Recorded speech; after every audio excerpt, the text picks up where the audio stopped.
میں یہاں آئی ہوں تعزیت کے لیے اس وقت.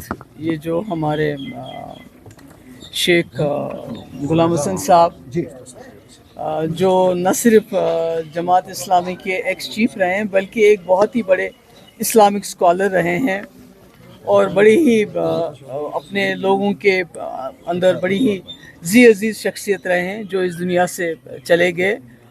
اور ان کی مقبولیت کا اندازہ اس سے لگایا جا سکتا ہے کہ ہزاروں کے تعداد میں لوگوں نے ان کے جو جنازے میں شرکت کی.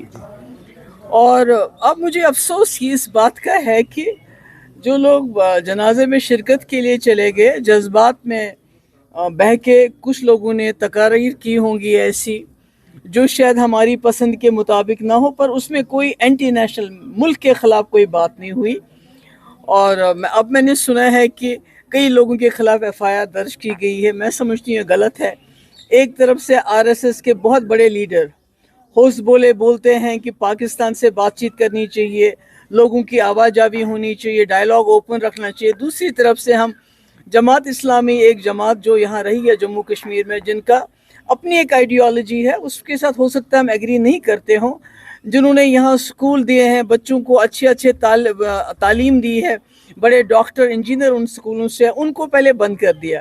آج جب کہ شیخ صاحب کی وفات ہوئی تو اس میں جو ان کے ہزاروں چاہنے والے ہیں انہوں نے شرکت کر کے ہو سکتا ہے جذبات میں آ کے کوئی ایسا انہوں نے تقریر کی ہو جو شاید ہمیں پسند نہیں، مگر اس کا یہ قطعی مطلب نہیں کہ وہ ملک کے خلاف کوئی تقریر تھی. تو آپ ان کے خلاف ایف آئی آر درج کرنا، میں کہتی ہوں پاکستان سے تو ہم بات چیت کی بات کرنے شروع کر رہے ہیں، تو یہاں اپنے لوگوں کے ساتھ اس قسم کا سلوک.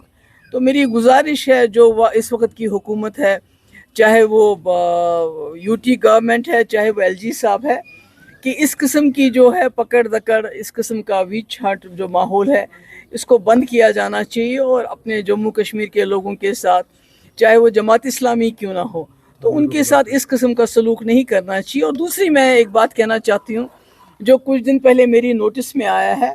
یہاں کھل نور آباد کا ایک شخص محمد جہانگیر ملک، جس کو 9 RR وہاں کہیں لے کے گئے کسی غار کی طرف، وہ بیچارہ جانا نہیں چاہتا پر زبردستی اس کو اس میں دھکیلا جہاں بالو تھا اور بالو نے اس کو نوچ کھایا.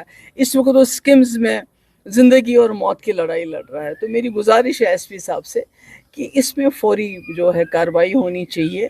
جو اس میں ملوث ہیں، ہماری آرمی کے ساتھ ہم جو ہیں ان کی عزت کرتے ہیں، ہم اپنی آرمی کی، مگر اگر کسی نے غلط کیا، کسی کی جان کو اتنے خطرے میں ڈال دیا، تو اس کے خلاف جو ہے بڑی سی بڑی کارروائی ہونی چاہیے. Thank you so much.